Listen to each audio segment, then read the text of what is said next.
हेल' लोगोफोर खुलुमबाय बयखौबो लोगोफोर नोंसोरखौ आंनि अनिता इउटुब चेनेलाव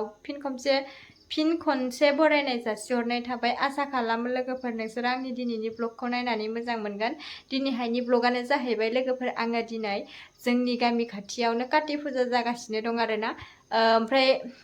माबायदि जादोंथाय नायनो थांनो नागिरदों आरोना बेखौनो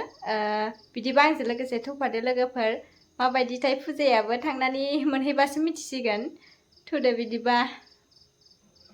आं दा रेडि जाखाजोबनानै लाबाय लोगोफोर थांबाय थानोसै आरोना